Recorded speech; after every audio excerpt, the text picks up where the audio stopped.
दोस्तों। तो spiritual warfare में आजकल ये जो जादू टोना होता है ये भी शामिल है, लेकिन इसको किस तरह लड़ा जाता है। स्पिरिचुअल वारफेयर में इंसान जो है ना, एक तो इल्म होता है जादू टूना, तवीज़ खिलाना या करके देना। दूसरा होता है पढ़ाई, जो पढ़ाई करते हैं वो ज़्यादा ख़तरनाक होती है। इंसान को समझ आने से पहले ही वार हो जाता है इंसान के ऊपर। जब तक इंसान समझता नहीं यार मेरा तो इधर मुखालफ ही कोई नहीं है, मुझे तो इधर कोई मसला ही नहीं होना चाहिए, तो तब तक इंसान का काम तमाम कर दिया जाता है। अगर आप पहले वार से बच गए तो आपको पहचानने में आसानी होगी। ये मामलात मेरे साथ भी हुए थे। तकरीबन मुझे 6 महीने के बाद जाकर पता चला था कौन शख्स मेरे साथ ये सब कर रहा था। आखिर मुझे पता चला तो फिर मैंने अपनी सेफ्टी के लिए कोशिश शुरू कर दी।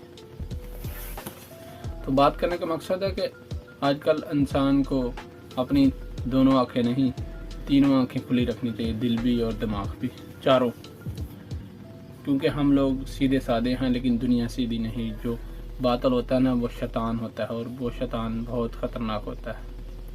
इसलिए हमें चाहिए अपनी सेफ्टी के लिए डेली सुबह सुबह चारों कुल पढ़ने, सूरत बकरा पढ़नी, सूरत बकरा की आखिरी 2 आयत पढ़नी, ये सब पढ़नी चाहिए इंसान को अपनी सेफ्टी के लिए।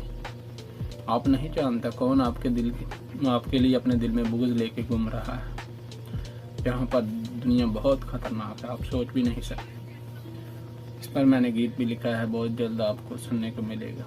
लिखा तो बहुत कुछ है लेकिन बाबा कायदे-आज़म चाहिए ना गीत लाने के लिए, तो इंशाल्लाह लेकर आएंगे बहुत जल्द। बहुत सारे गीत हैं हमारे पास आपको सुनाने के लिए। तो ये था एक स्पिरिचुअल वारफेयर का हिस्सा। तो इंसान को चाहिए अपनी सेफ्टी के लिए सबसे जो बेस्ट है ना वो सूरत बकरा की आखिरी 2 आयत है। पढ़ के पानी पे दम करो, पी जाओ, बहुत सारी बीमारियों से शिफा भी हो जाएगी। और दूसरा सूरत बकरा सुबह सुबह पढ़नी चाहिए। और तीसरा ये कि चारों कुल पढ़ने चाहिए। दुनिया बहुत ख़तरनाक है, सोच से भी ज़्यादा। Thanks for watching. अल्लाह हाफ़िज़।